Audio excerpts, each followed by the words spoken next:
Having said that, Ms. Nkosi, apologies that you had to go through the normal housekeeping routine, but please be welcome to our hearing. Former General Manager of Labour Relations. And now that you're here, Ms. Nkosi, please be informed that by law, you are required to answer fully and satisfactorily all questions lawfully put to you, or to produce any document that you are required to produce in connection with the subject matter of the inquiry, notwithstanding the fact that the answer or the document could incriminate you or expose you to criminal or civil proceedings or damages.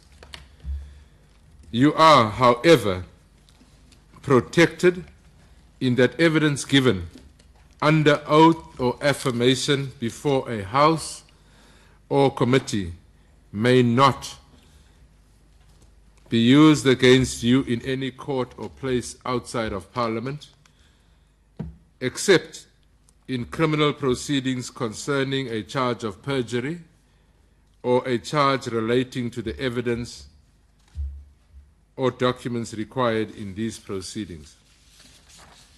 Ms. Nkosi, I've been informed that you have opted to take the oath, so if you could repeat after me, put your mic on.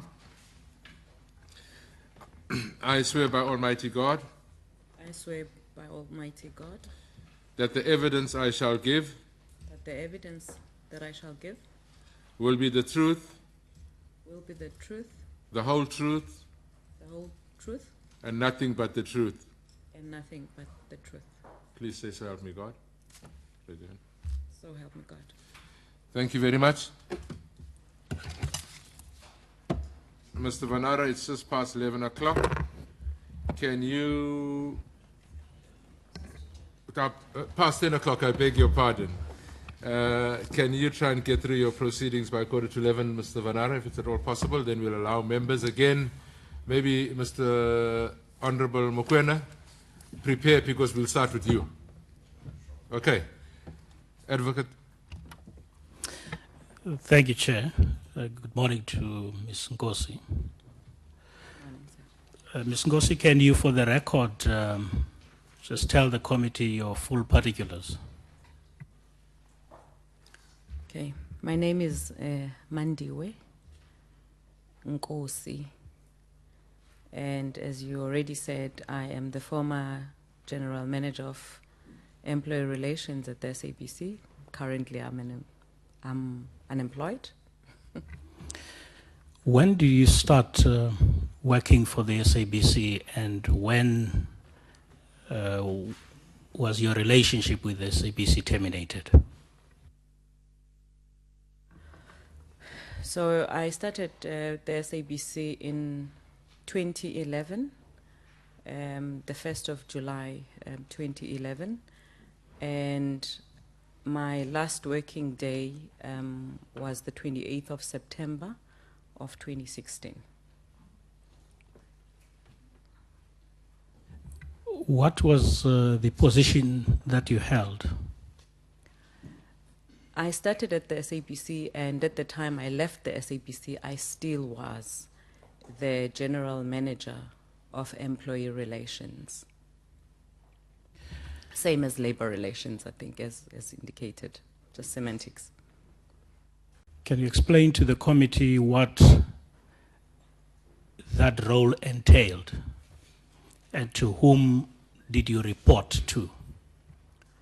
Okay, so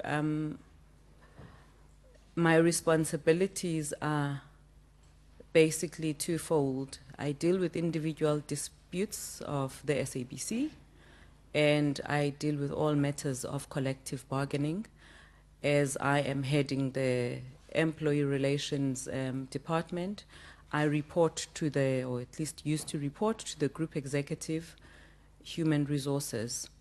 So I would give advice that is labor law, labor relations related to all and sundry, including the executives of the SABC, as well as all the employees of the SABC. So in a nutshell, if the matter goes to the Labour Court or CCMA, or there's a disciplinary inquiry, there would be some level of advice that I give to the SABC. I would like us to focus on the dispute resolution function. You are aware that there has been quite a number of group executives that recently had their relationship with the corporation terminated. I would like you to just tell us the circumstances and your role in those instances.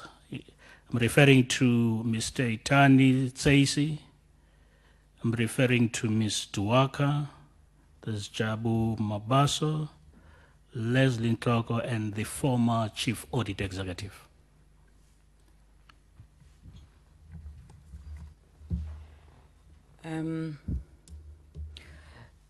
So, as I indicated before, mostly my role would be that of advising the SABC on the processes that need to be taken. And I should hasten to say that the advice that I would give is obviously dependent upon what is before me, that which is given to me for me to advise. And so in respect of the executives that you have mentioned, and perhaps if I could start with SIPO just briefly, is that I advised on SIPO's,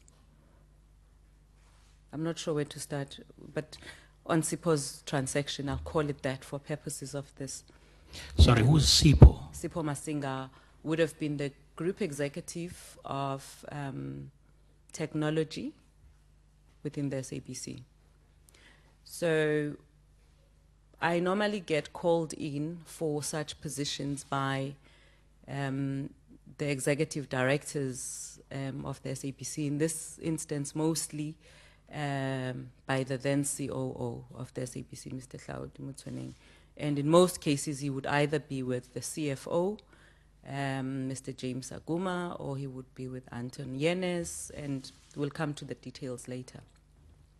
But I'd like to just summarize quickly the involvement with SIPO Masinga. So I get called in by the COO, of course, and could have been one executive director, because there's an allegation against him on what he ought to have done as the group executive or what he failed to do as the group executive. And of course, as a responsible labor relations person, I would want to know the substance behind the whatever it is that I'm asked to advise on. And of course, I would either be told or given the information to say, no, these are the reasons, and I would of course want to see evidence so that when I advise, it's in context to what is before me. So in this case, I think I'm told that there is evidence, but of course evidence does not get given to me, and I'm therefore asked to advise on the process of the decision seems to have been made already, that on the basis of the allegations at hand, he must be suspended. So, of course, and as I already said, I would ask for evidence, and no, don't worry about the evidence. We have the evidence. Just tell us what the correct process is to do the right thing. So mostly I would get at the point where mostly I would advise, well, at least insofar as most of these transactions are concerned, about the process. And mostly, in any case, it's something that I'm passionate about, both process and substance, because they have impact on each other. And in this instance, a decision is made. He must go just give us the template, make sure that it's the right template that gets him to go. Now, I'm who not commits? going to get into, sorry? Sorry to rudely interrupt you. Who takes that decision? Who tells you that? Who communicates the decision to you? Well, it would be, for instance, the COO, Mr. Mutsuneng. And as I said, in this instance, I remember vividly, it was him and it was Anton Yenes. Anton is he's a person that used to be the executive. He used to be the group executive of commercial, who is, and I'm subject to being corrected, who's currently the advisor, the commercial advisor, and he features in almost everything at the SABC, supporting, I suppose, the executive directors. So he was there, indicating, what it is that SIPO, did or is alleged against him. So you called in to provide advice. What is your advice? So my advice is that, well, I don't have the full appreciation of the evidence, but if there is evidence against him that is compelling, of course there are certain things that we need to do or ask, whether he's going to interfere with the witnesses. In fact, that would be the standard question on anybody that gets suspended by the SABC, whether there is, that there's a potential of them interfering with the witnesses, how serious is the matter. There would be a number of issues that I would ask before, because naturally I'm wanting to defend the SABC's interest such that when you are taken to court, you're not found wanting. So, of course, I then indicate that, well, with whatever is in front of me, which is not a complete picture, I will assist you and I will give you a template that indicates the process, because I don't know the substance. However, obviously, somebody has to answer on the substance when it comes to whatever challenge that the SABC may have. But I also need to indicate that charges were drafted against him. He was eventually charged. He was suspended, charged, and right in the middle of the process, which is the correct process to charge an employee, obviously, to give them an opportunity to state their case, the process was abandoned. And how the process gets to be abandoned in this case is that I then get called in to be told that, in fact, there's more evidence that has come and it requires for us to terminate his services summarily. So then I, of course, get curious about why would we terminate an employee's contract without taking them through a disciplinary process where they need to defend themselves. And the answer was no, there's serious evidence that has come. But what is the evidence? No, there are things that he's doing on the side that may jeopardize SABC, but it's sketchy for me. So I'm like, no, I don't agree. Anyway, whether there was evidence or not, the correct process is to take an employee through a hearing where they have an opportunity to defend their case and state their case.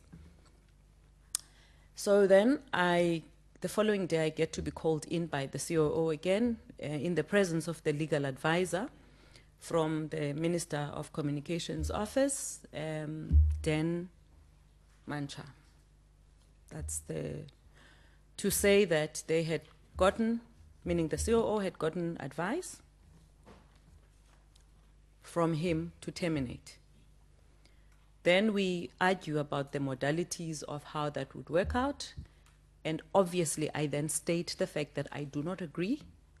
And I indicate to him that he should know as a lawyer himself that my interest is in employment law.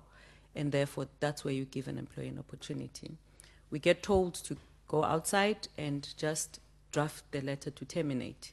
We do go outside to the boardroom of the COO, and I tell the legal advisor, of course, that me and you don't agree, so I'm not going to be able to be assisting you, but feel free to tell me what you need. I'll give it to you because I'm not going to be part of it. Indeed, I do that. So I give him the charges because that was part of the responsibility I had to ensure that charges were drafted. But because there was a lawyer that was briefed to assist us with drafting that, and that process was abandoned. SIPO took us, meaning the SABC, and pardon me for saying us, I sometimes forget that I'm no longer at the SABC, so when I say us, I mean the SABC, and I could be corrected there, I'm sorry. So, of course, the SABC then loses the case on the basis of unfairness because you can't terminate. Exactly what we said. We take the matter to appeal. When I say we, it does not necessarily mean that I had agreed that the matter should be taken on appeal because I also knew that we were going to lose the case. But the matter then goes, and of course SABC loses the case at court for obvious reasons. I think I've already stated those. And then at some point, the SABC then decides to settle the matter with SIPO without him having gone through the entire process. And but to also just mention the feature that was interesting was also the anger that he caused around challenging the MOI, because at some point I think SIPO, the Memorandum of Incorporation at the SABC that was actually signed by the minister.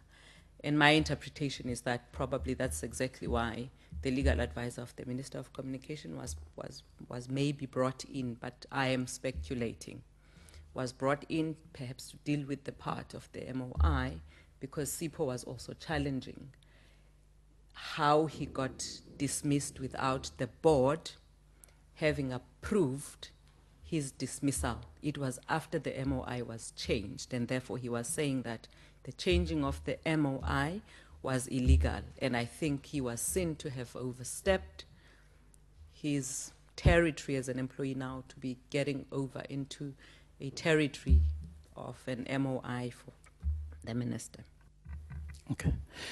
Whilst SIPO is on suspension, do you know whether or not he is receiving his salary, firstly? Secondly, what was the duration of his suspension?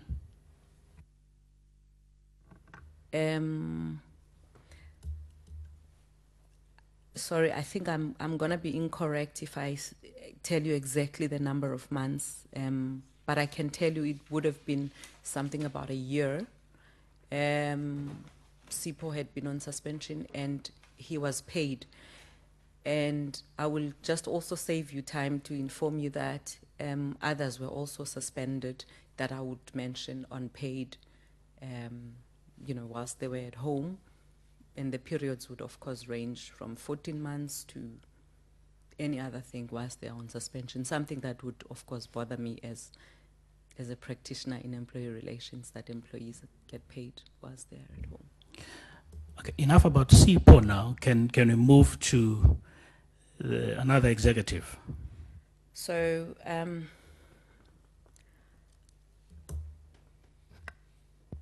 okay, let me talk about perhaps Idani. Mr. Idani Nkosi was the group executive of risk. He was group risk at the SABC, and because of the newspaper, the article that went out about the finances of the SABC, he was a suspect, having leaked the information allegedly. And of course, the same thing was done, and I think I was caught by surprise because, I think people were talking around me, in parables, and I'm not sure why, but eventually, and I'm going to cut the long story short, I understood he was not the only one who was suspended for having allegedly leaked the information. I think there were 4 of them, but he was the only group executive, and I think therefore he then becomes the point about the executives, not that others were not important. But in this case, his case is peculiar in the sense that there was an investigation, of course, and I kept on asking about the outcome of that investigation from the COO at the time, and of course, I'm sure by now we know who the COO at that time was, and I won't go on and mention the name.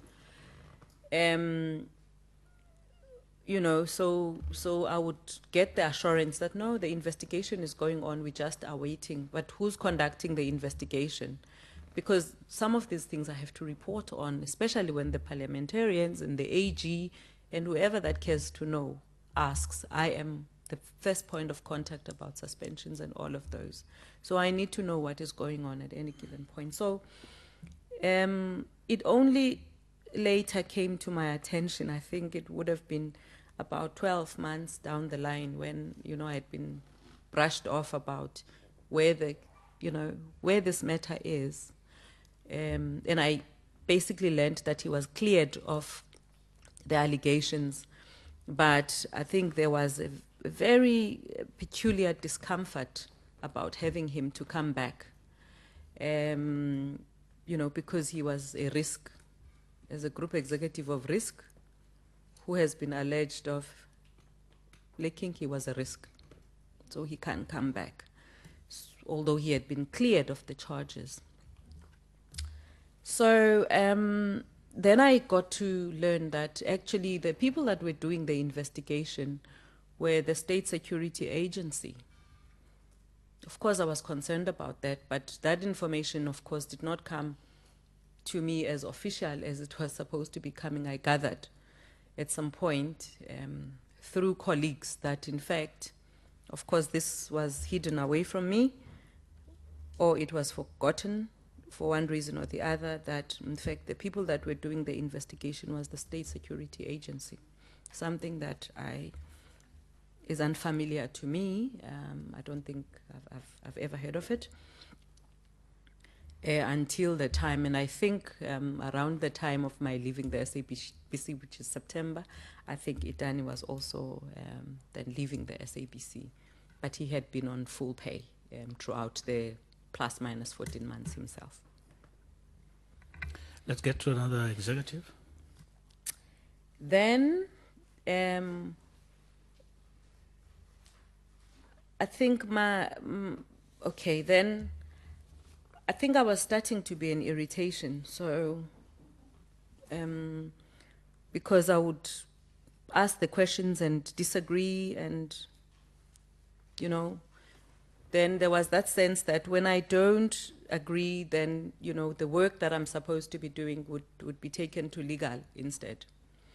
And I'm sure you've kind of seen the picture of the SABC, because the people that are in legal are mostly the commercial lawyers.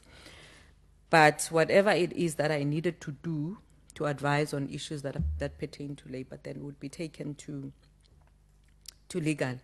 Therefore, I'm saying that I'm not going to have much contribution on Duarga, because that was handed over to legal.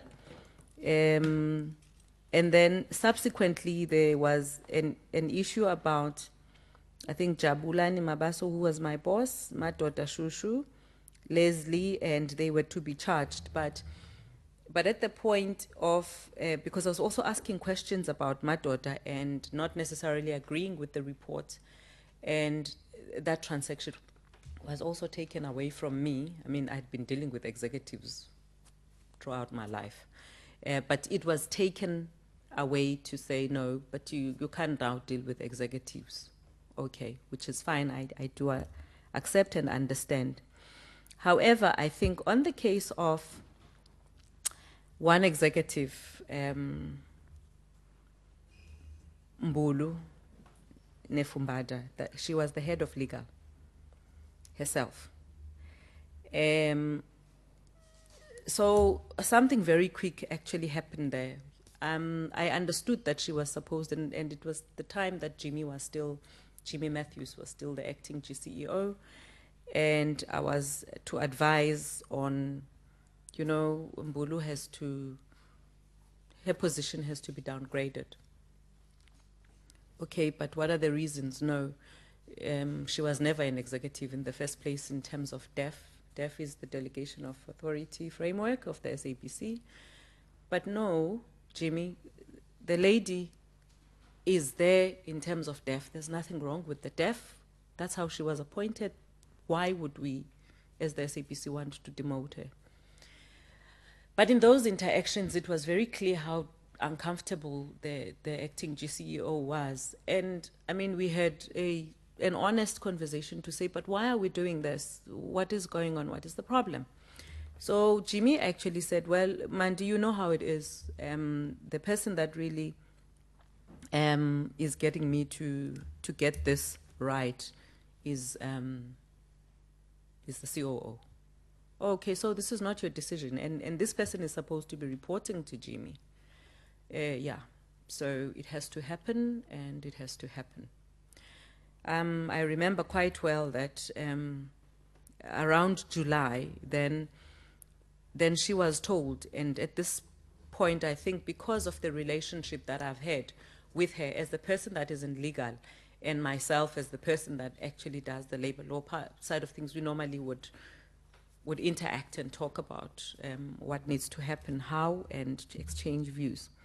So I think people were just careful around how they give me information, and therefore I was excluded up to a point where I got to know that she had been offered 6 months, I think, and was told that if you don't take it, you are going to be charged. So I asked her, what have you done?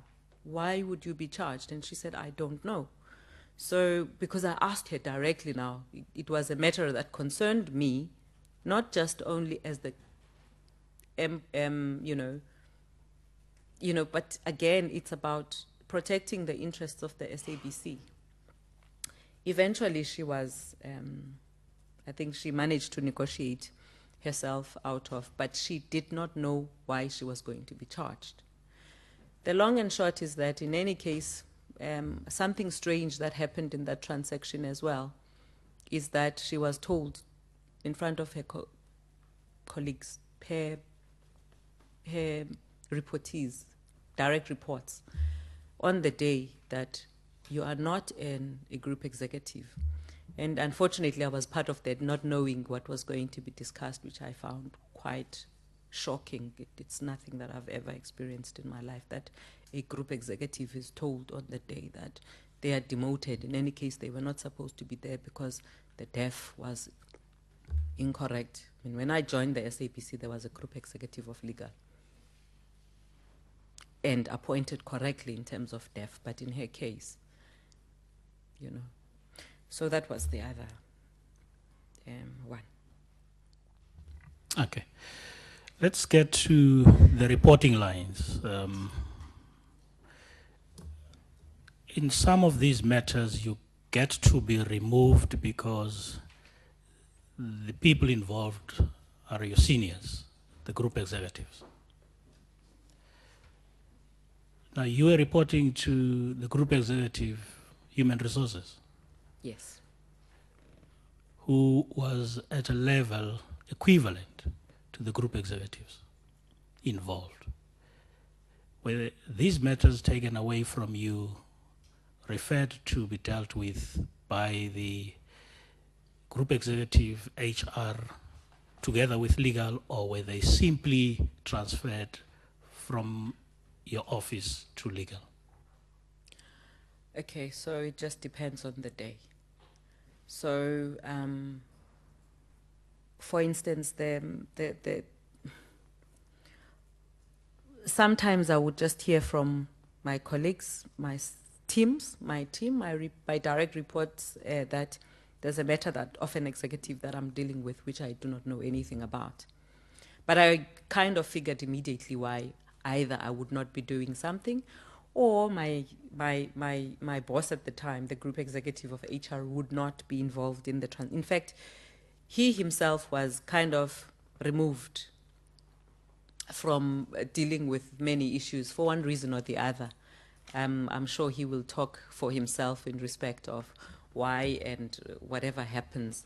But sometimes I would, of course, not ask much because I'm the specialist and the head of employee relations. Sometimes he would, in any case, have to come to me. But that's not my call to make. So if a person then decides that today this matter is not going to be handed to you, it gets taken to whoever for whatever reason, I would not know. What I do know, though, is that one of the issues that that are quite embarrassing, and I know that you haven't asked me about it, is the issue of the 7 journalists, maybe the 8th journalist, where, you know, I think that the fact that I was not in agreement with the whole transaction was also an irritation, to the extent that there was, I was told that or whatever that happens has to happen in the presence of the legal person. And I'm not sure how, where that came from. And so if I get involved in advising, you know, a person that was acting as head of legal would be imposed to say, if she advises, you must be there. And would ask the person, well, what are you doing here? What do you know about my area? Not that you don't, but what is the relevance of your being here? When I had been doing this work for all this time. So I figured that probably I have become an irritation, because I would ask and not agree, and I became very irrelevant.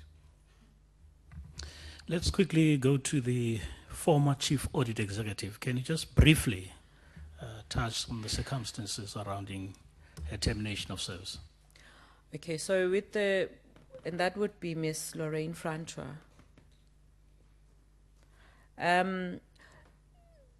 So I learned that because I was called by the 2 executives at the time, the executive directors. It was James, the CFO, and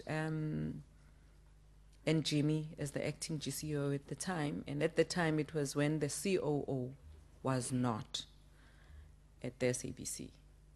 And so my understanding is that she went and she made whatever representations that she made to the audit committee, the committee of the board, regarding the irregularities around the transactions that were done by the CFO. The detail of that, or the exact detail, I can't say I had, although I was called in to also advise on the best process to follow when you suspend a person, as I always do. What is the correct process? Why must it be done? How must it be done? And I mean, there's always this notion that our process is that you need to give an employee time to say why they should not be suspended. But every time I have to convince the powers that be that this process has to be done. We can't skip a process because we are going to be found wanting. It was the case with Lorine as well. In fact, to the extent that the COO, when he came back, told me that he was told that I had leaked information in respect of Lorine Frantra's suspension.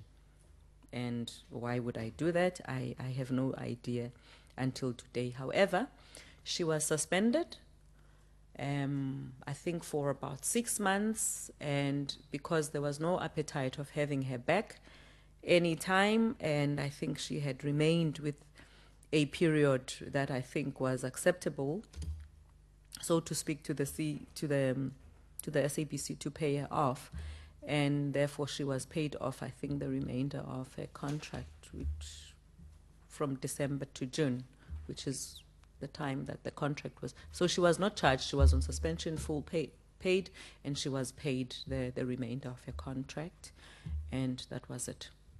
Okay. To be fair to the board, perhaps before we get there, in your normal processes, you indicated that you had to report to the AG, to report to Parliament. Of course, those reports would not leave from your desk or your office directly to these institutions. Can you tell us what was the process of processing these labor disputes? Did they ever get to the board? Not talking about the ones we've just discussed. I'm just asking about the process in general. Okay, so you for instance, would have people like Idani who report to the risk committee. You would have people like Lorine, who reports directly to the audit committee.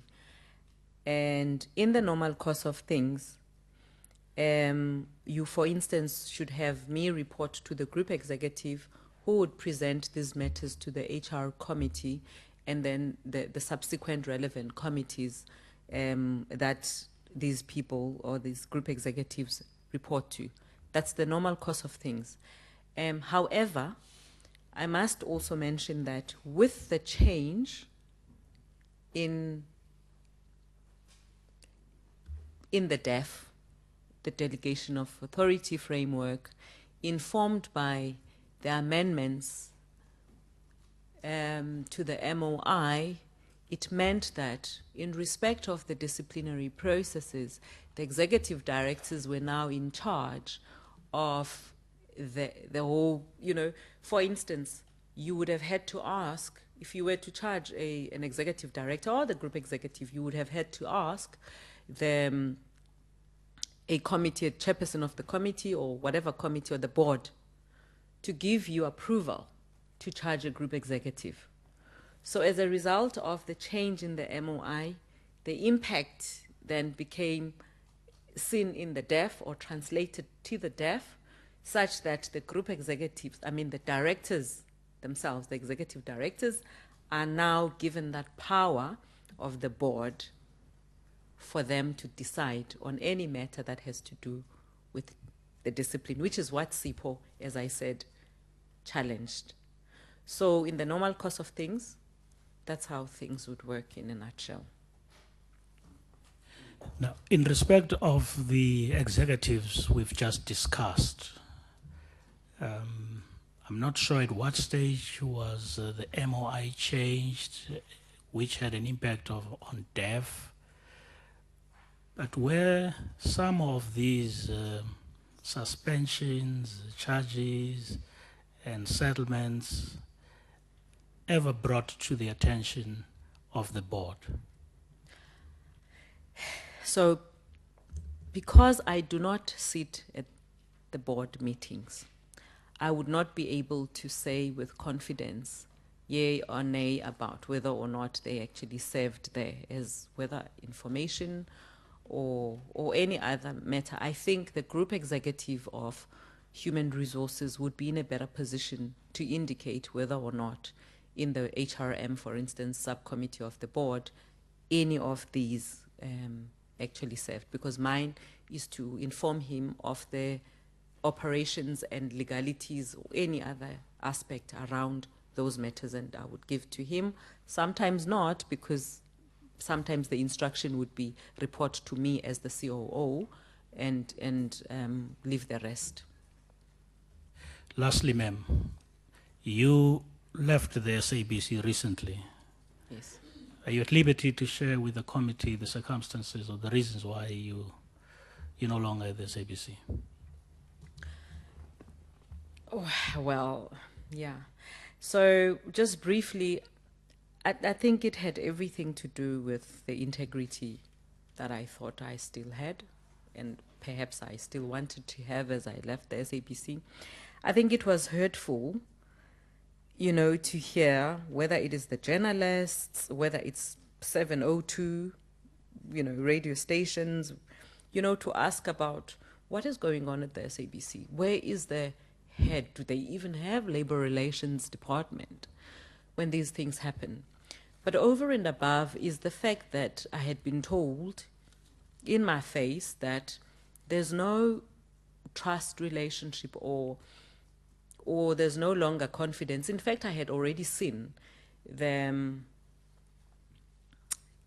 norm, the practice, what was becoming the normal practice, that, you know, certain matters would be either taken away from me, as I said before, given to legal, and I think, as I said before, that I was becoming an irritation, or I had become an irritation because I would not agree with certain things, and I knew that at that time I was a stumbling block.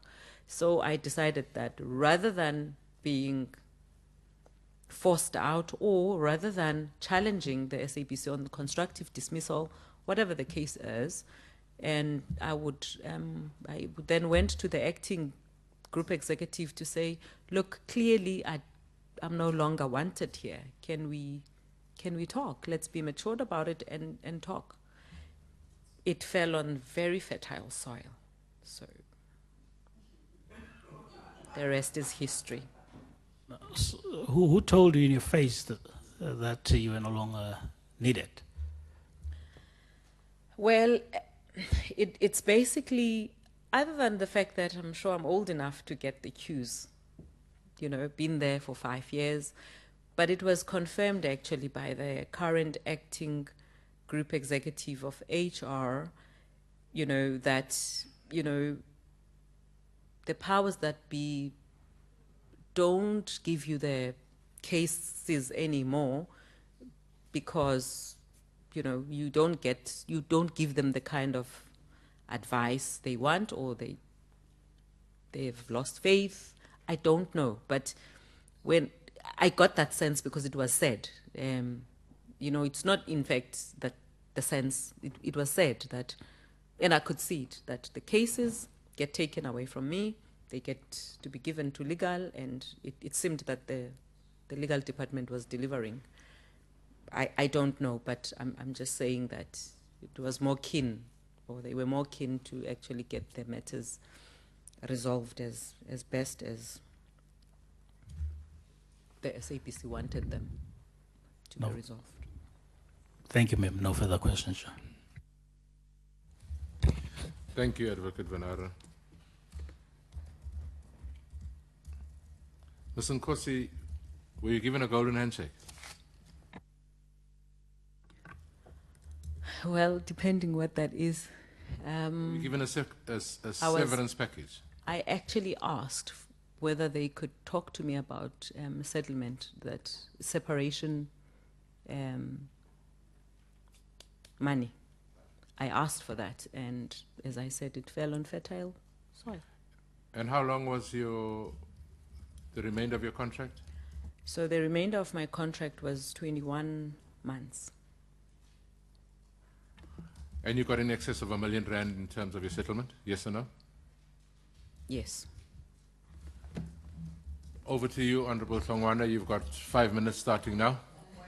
I beg your pardon, it's Monday, sir. It's Monday.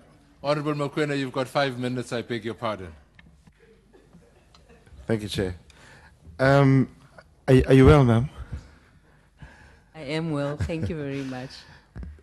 You, just to establish, have you been threatened by anybody, either legally or otherwise, for your presence here? Not yet. Okay, excellent. So, yeah, I just missed one point. You said in the dismissal of SIPO, in that meeting that you had with the legal advisor, and there was an instruction from the minister? No? No. So there was no instruction from the minister. There was just a legal advisor from the Minister of Communications office, namely Lungisani Manja. Okay. The instruction, I did not understand it to have come from the minister, From the minister herself. itself, okay. No. So, the MOI, the amendment to the MOI, which then effected the changes to the delegation of authority framework, literally gave the powers to, and I will say in particular, the COO, to run amok in the SABC. Would you agree with that? It definitely gave the powers to the 3 executive directors to do. Is it my understanding that most of these dismissals that you're talking about were effected by the COO? Certainly, I would say directly and indirectly. The example I made, of course, it was not a dismissal, but it was a push out, at least in respect of the head of legal, because as I said, when I spoke to James, who was the acting group exec, not James, rather Jimmy Matthews, he indicated that it was in the interest of the COO. Okay. That's what he said to me. And the others where I had a direct talk to him, in fact, it was mostly driven from his office. Yeah. Yes. Okay. Side question. The New Age deal, did it happen in your tenure? HD. The New Age deal. The Oh, New the- Age deal. Yes. Oh, okay. I'm not sure when it happened. It could have been. But certainly It you could saw have been you because saw I it. started in 2011. Yeah. So, yeah. You saw it unfold, although you didn't know. I was not involved with the intimate Yeah, details, so yeah. it was a side thing for me that I was not Yeah. particularly interested No, in. the reason why I'm asking is because it's becoming interesting. The MOI gets amended. It gives powers to the COO, and I will say the COO because each and every case that we've heard here, it seems that it is the COO who has pushed people away. It gives the COO the power to hire and fire, right? The New Age deal happens. So it seems to me that this MOI was a tool to clear this illegal thing of the New Age. But I'm interested in another issue. In the transfer of Mr. Hlaudi from the Free State to headquarters in Johannesburg, did it happen in your tenure? No, it didn't. When I got to the SABC, I think the COO then. Okay, let me correct me. So when I got to the SABC, Mr. Hlaudi Mutsweneng was the GM, stakeholder relations. Okay, and this is the time in which he was sitting in board meetings. I suspect so. Remember, I don't sit in board meetings, Yes. but yes, my understanding is that at some point he acted as group executive, stakeholder relations, where I understand he was sitting in board meetings. Yes. Okay, just one last question because I know the chair is going to stop me now. How much money have you just? Do you have like a round figure of how much money the SABC could have lost in these frivolous?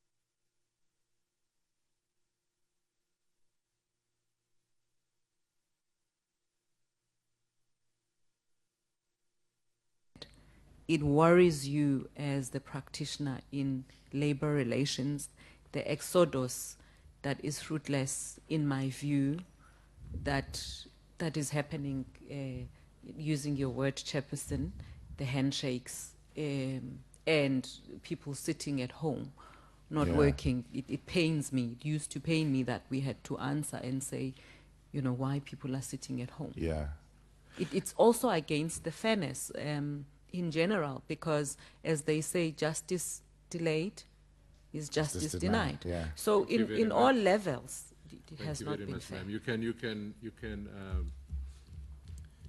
can add to it as you answer the questions, whatever you want to say. We're not stopping you, but time is of the essence. But as you respond to other questions, you can build on what you wanted to say now.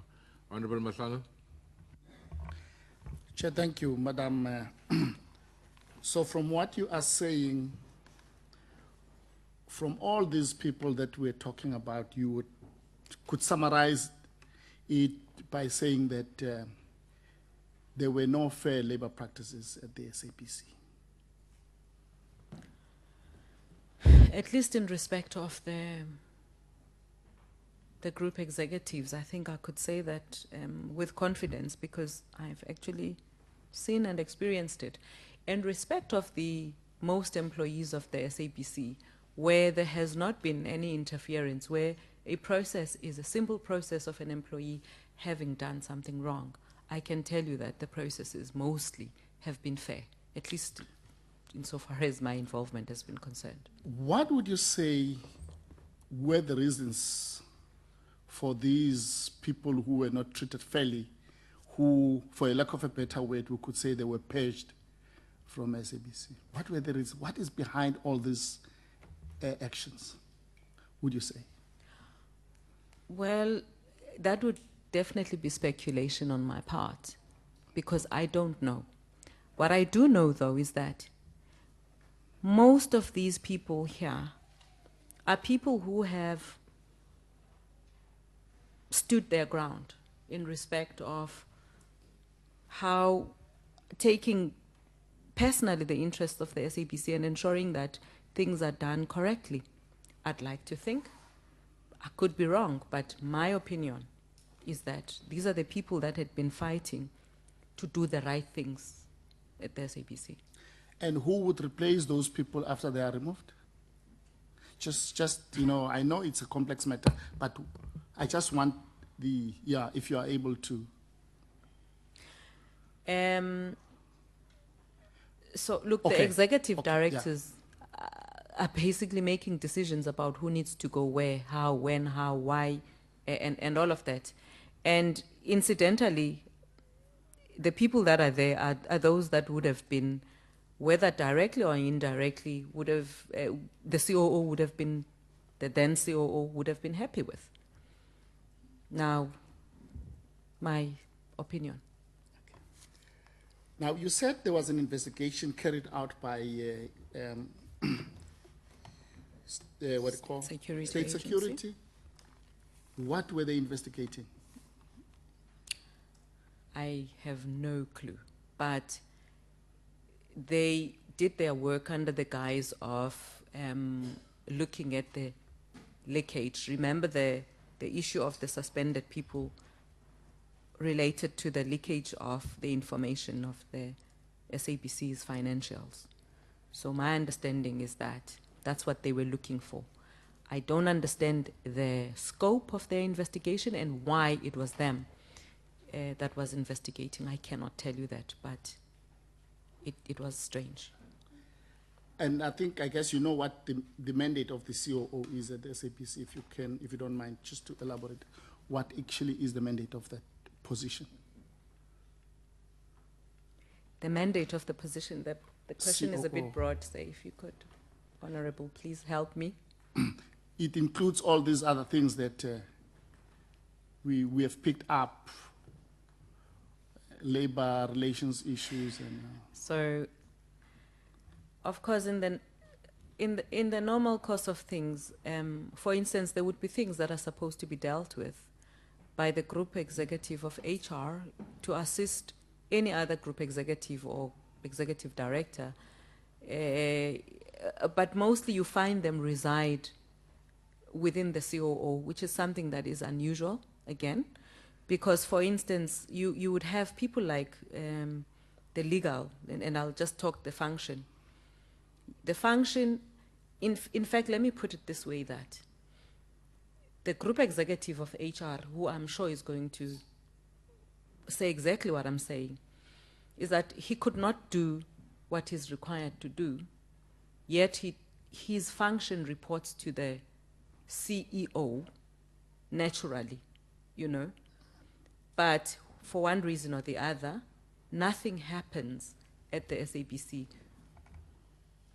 without the blessing of Mr. Mutwening. Chair, Nothing. thank you. I thank you, sir. Beg your pardon, Honorable Swartz. Thank you very much for your input. Would it then be correct to say that the State Security Agency was asked by Mr. Mtsoneng to investigate that leakage? That was my understanding, sir. And have you ever experienced the involvement of the State Security Agency before in any matters of the SABC? It seems startling to me that you would have the State Security Agency involved in investigating the public broadcaster. We have an internal investigating unit at the SABC called Internal Audit. Well, the side of forensics. Those are the people that normally investigate our cases. And as I indicated, this for me was strange. In fact, it was not just strange at the SABC. throughout my career. I've worked in other places as well. From my side, I find it quite startling and shocking, Yes. but that's besides the point. Can I just move on to the interesting, just to substantiate your indication of the role of Mr. Motsweneng in the suspension of members, and it seems to be pulling the strings behind the scenes. That is in line with the findings of the public protector. In fact, to quote one of her findings, Mr. Motsweneng purged senior staff members, leading to the loss of millions of rands on unnecessary settlements for irregular terminations of contracts of employment.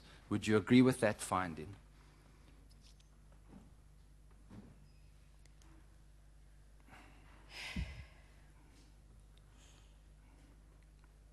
I would want to agree, given that which I have said about the executives that I have already mentioned. Thank you. Your role in the disciplinary action against Mr. Motsweneng himself, were you at all involved in that process? The process that took place about, Recently? Recently. Yes. no, I wasn't. And why would that be, seeing as you're head of the labor and having been involved in many of the matters?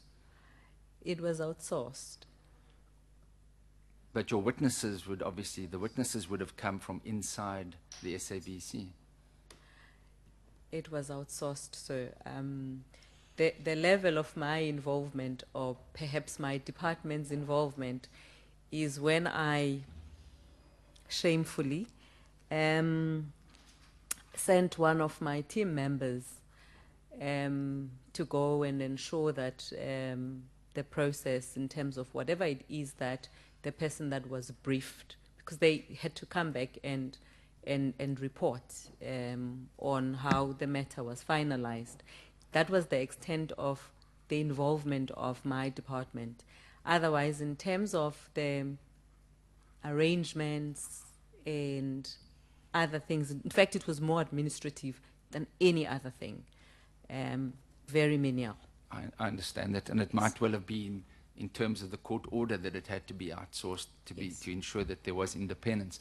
But the public protector also had an interesting finding relating to that disciplinary action, where they said, whilst the board did not initiate the disciplinary action, it only did this after the court application was instituted. The process also was malicious compliance, as key witnesses were not called and important evidence was not produced.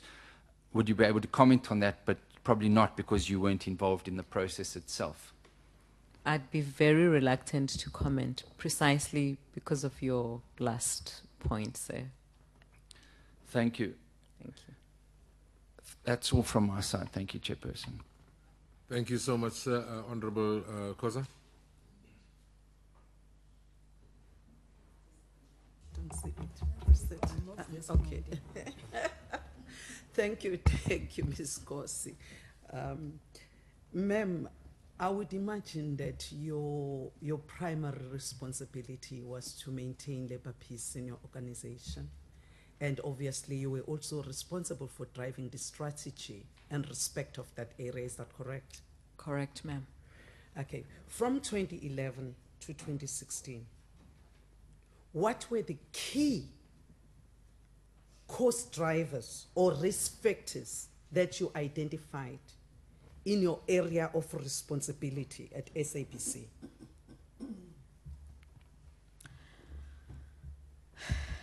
Wow. So I think one of the things that I really wanted to deal with, and this is exactly why I had indicated the interest I had about where the investigation is at, if there is an investigation, to actually minimize the costs of having employees on suspension, because clearly it is fruitless and wasteful expenditure, to the extent that, of course, as the head of employee relations, I had to try to put stringent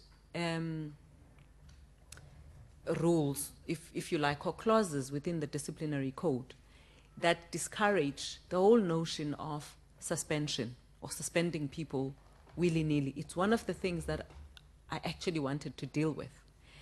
And unfortunately, whilst the policy may have said good things that needed to happen so that we meet the strategy of reducing costs, it wouldn't happen all the time because the decisions would be taken above my head, as I have already indicated that when a decision to suspend an executive is done, it's a decision, it's done. The next thing that needs to be done, at least insofar as I'm concerned or I am called, is to say, ensure that the process is correct. So actually part of the issues that had actually made me want to go, because there were things that I was not meeting in respect of good governance, because I think the whole issue of suspension and how it costs the SABC borders on that. So the cost was one of the areas that I had to look at for the SABC.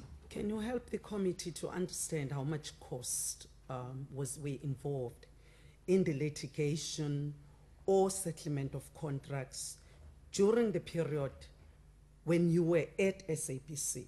I think that's very important. You must remember, one of the primary responsibility of this committee is to establish the financial sustainability of SABC and financial prudence, fiscal prudence as SABC.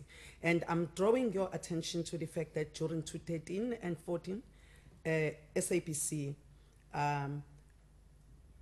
accounted for 3.4 billion, not million, of irregular expenditure.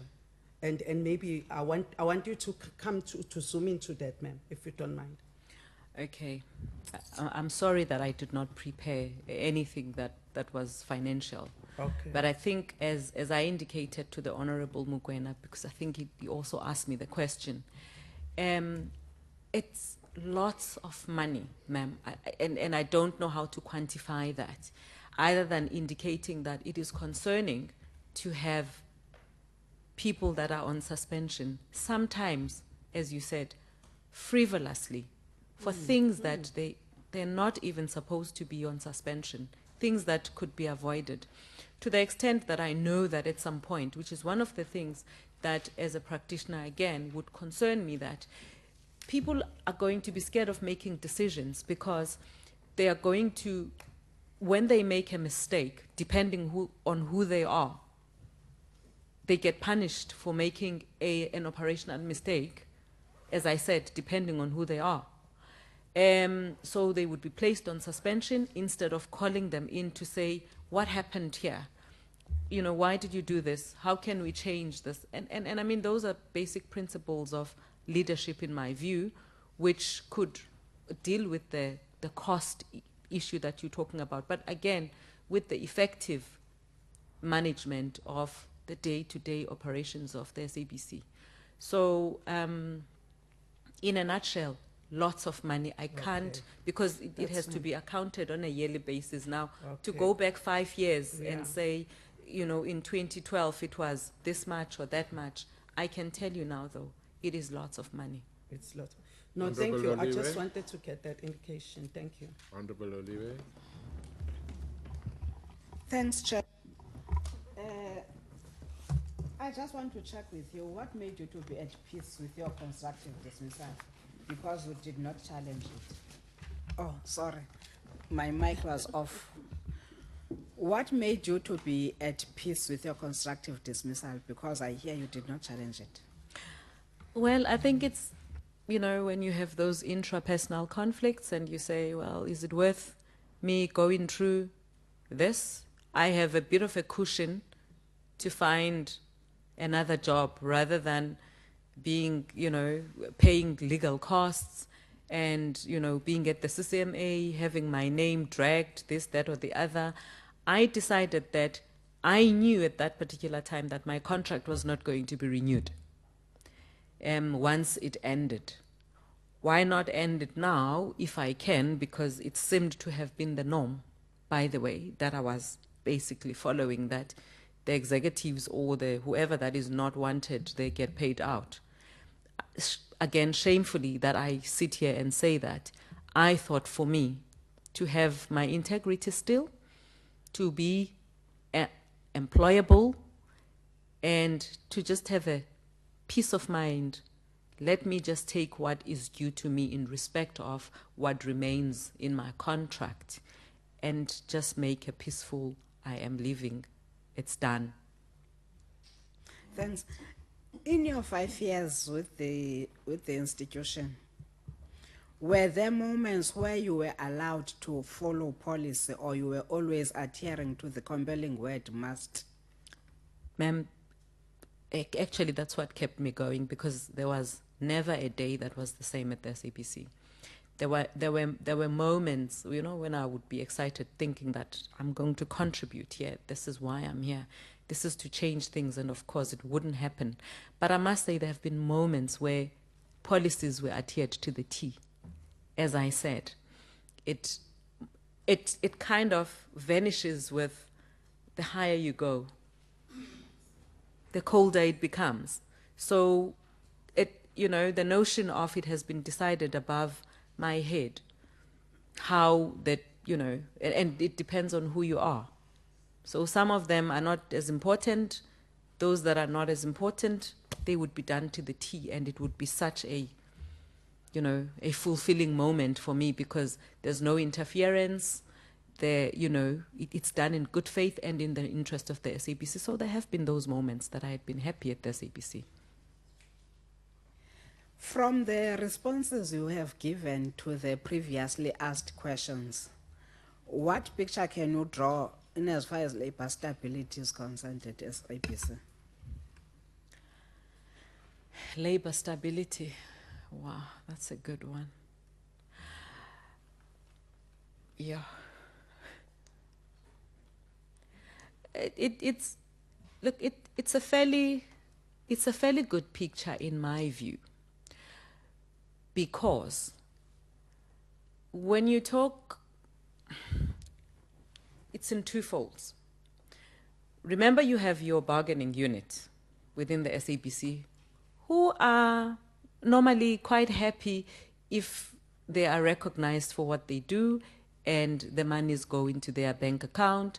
And indeed, one of the good things, I must say, that Mr. Mutweneng has done was to ensure that the bargaining unit is kept happy. I will mention that. So when it comes to issues of collective bargaining and ensuring that people are well paid, that part, in that sense, has been taken care of. However, there have been instances where unions are not happy because they're asking about these executive either bonuses or dismissals or appointments that seemed to be irregular, or so those things would play a role in terms of the instability within labor, because they, especially when the annual reports are out, to say, we need you to account and tell us, you know, why this is happening and why this is not happening. So that's just the extent of the instability when people want to know about, you know, things that they have a particular interest in. Otherwise, generally, people are happy because bad things, for a lack of a better word, would happen with the executives. Thanks, Chair. Honorable Franta. Thanks, Chair.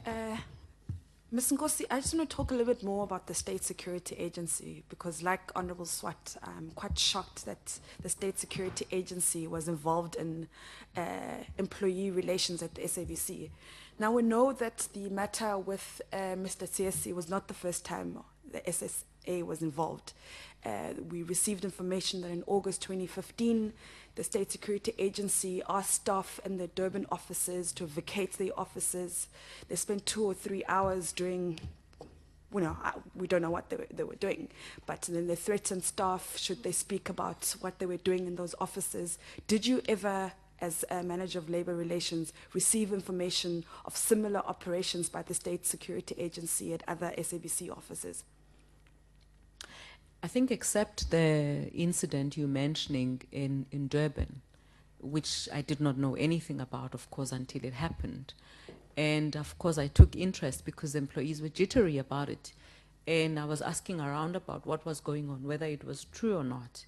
And, you know, I was given the answer about, yes, they had been given access by the security leg of the SABC to go in, and it was kind of, you know, played down. And this incident that I had mentioned that I did not know, where, you know, Mr. Idani was concerned.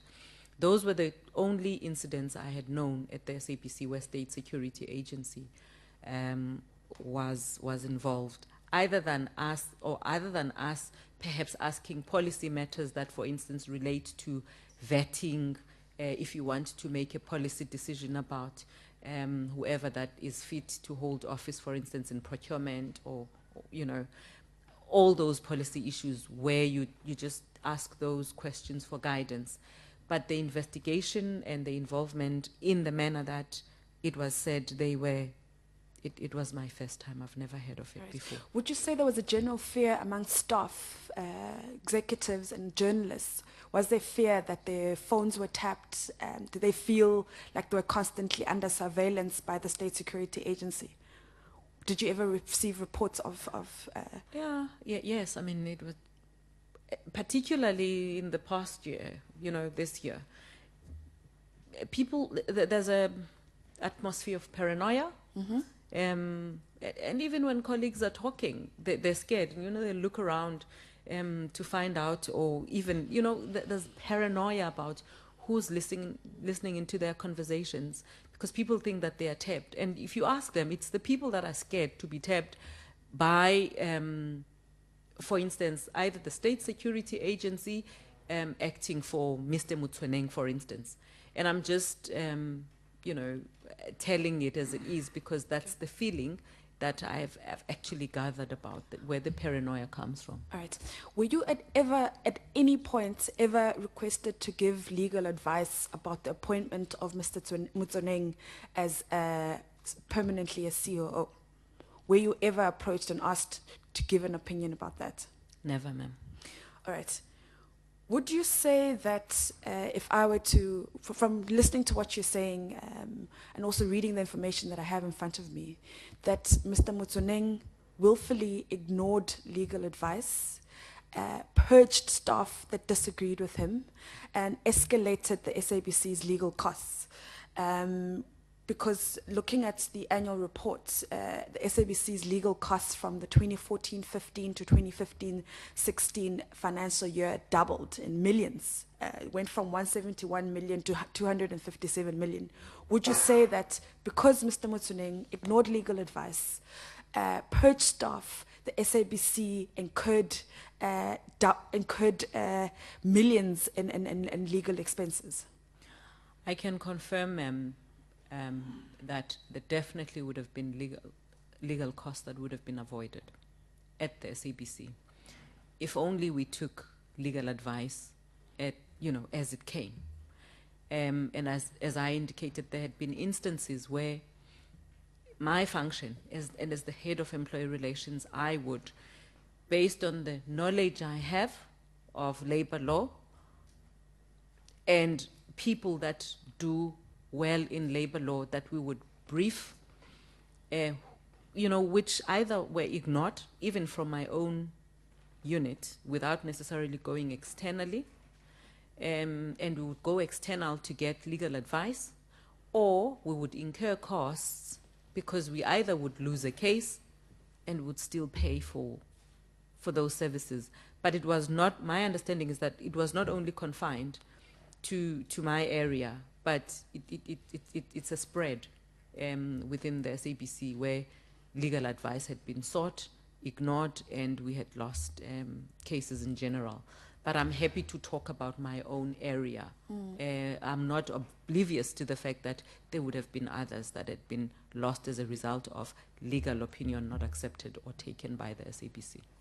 Thank you very much. Mr. Chauke? Thank you very much, Chair. I'm going to have only two. The rest of my time I'll donate it to Honorable Loliwe.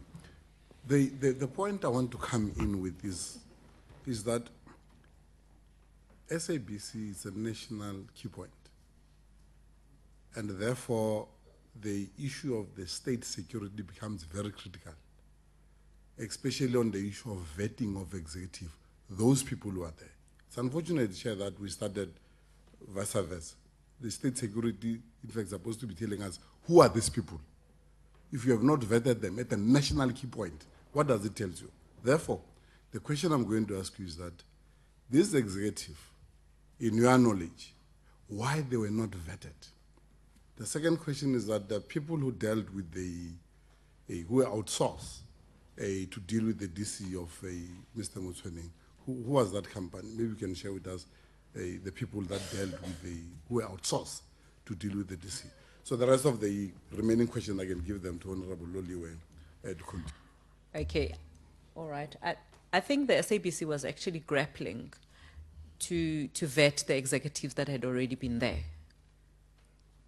Right, I'm going to venture into that, although it's not necessarily my area, but because the executives had already been there and this was not, part of their conditions of employment or not contained in their contract. So that's why I indicated that where state security agency would have been contacted, in my view, was about policy, vetting of the executives, and that's the acceptable, in my view, point of contact for the SAA, which the SABC was grappling with, because they wanted to find out how they could incorporate that into the policy such that the executives are vetted. I don't know why the executives were not vetted, but there certainly was a good case to argue about the involvement of the SAA in that particular sense, if it answers the question. The second one, the second one, I thought I got it. Now it just escaped me. Honorable Chake, sorry. Outsourcing? The outsourcing, sorry. The outsource. Thank you. My understanding is that the outsourcing went to Werksmans. So the lawyers that had been appointed, and I'm sure you had read the newspapers, initially were Werksmans that were given the job, and my understanding is that it was the Minister of Communications that handled that particular transaction of appointing whomever it was that was going to be representing, whether it was the SABC, whether it was the minister and the board, to represent the SABC or whoever at that particular point. My understanding is that Werksmans withdrew from that particular transaction and somebody else then since came in. The nitty-gritties of what had happened leading Werksmans to withdraw from that matter, say, I have no information whatsoever, and therefore my information in that regard is very limited.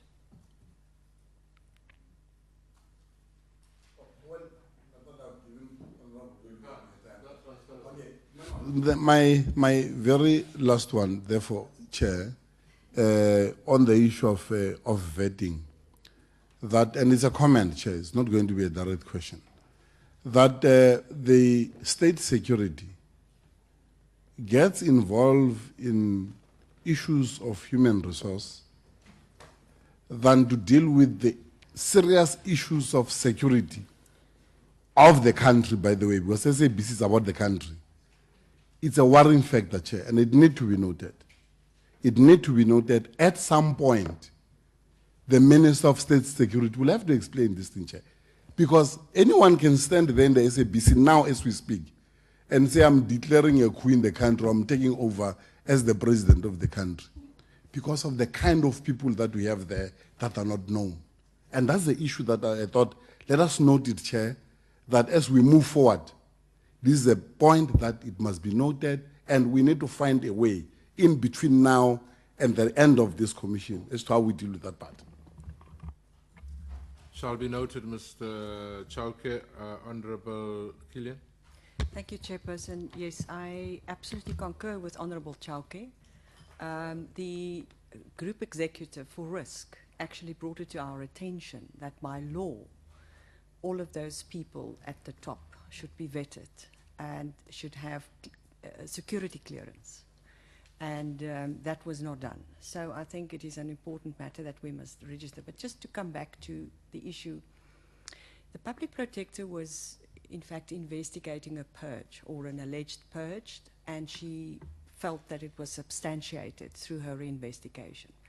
We now faced, would you describe the most recent, the new, well, 9 months, the last of your tenure at the SABC, where you saw things happening and going the wrong way? Would you describe that as a second wave of a purge that took place with very senior people being charged and called to disciplinaries, but actually with a foregone conclusion that they should leave? Would you please comment on that? Well, Honorable, I think I had indicated that certainly there would be sometimes some sort of basis to correct behavior at certain levels.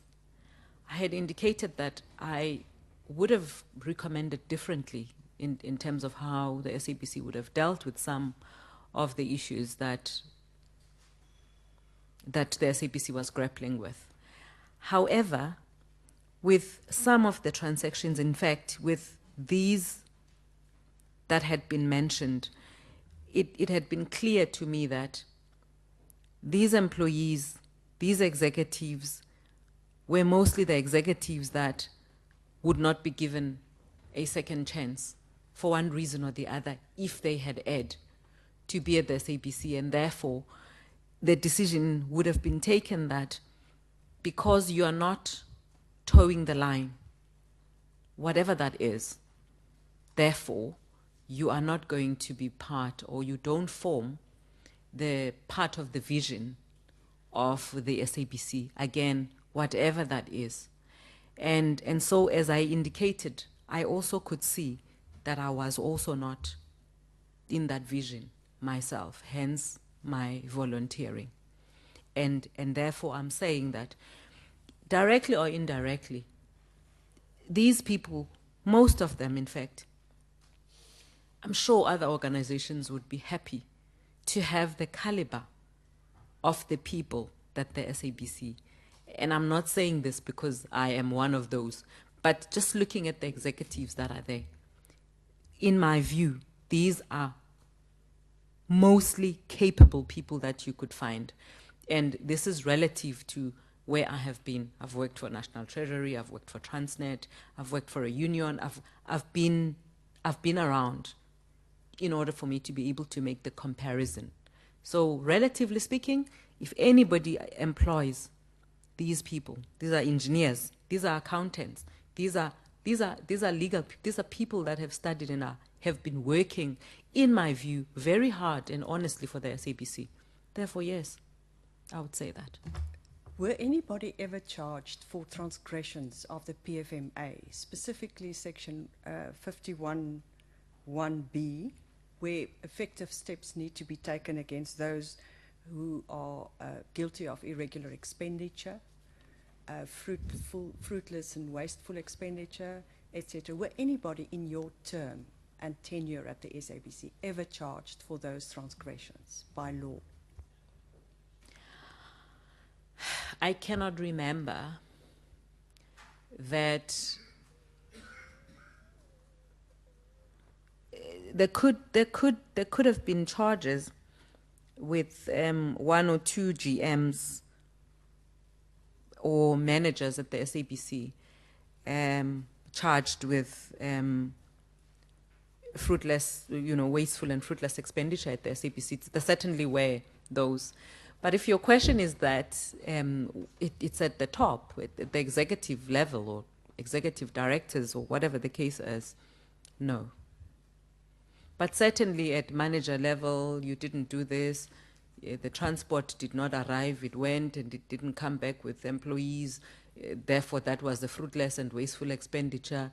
Yes, there have been people that had been charged for that. But in respect of the people higher up, I have to really dig my mind to find any who were charged for wasteful and... How would you describe the relationship? Unfortunately, ma'am, that is our time up. Thank you, Ms. Nkosi, for coming through. Thank you very much. And also for understanding when we made you sit whilst we were doing our own internal business. As we say to everybody else, but before I even do that, is there anybody from the SABC who wants to cross-examine the evidence that we've just heard? Nobody. Thank you very much. Ms. Nkosi, thank you so much. As we've said to everybody else, our process ends on the 28th or thereabouts of February. So as you go home or wherever you are and you remember something that you think will assist in strengthening our report, please feel free to talk to us. This is not the end of the road, but if there is something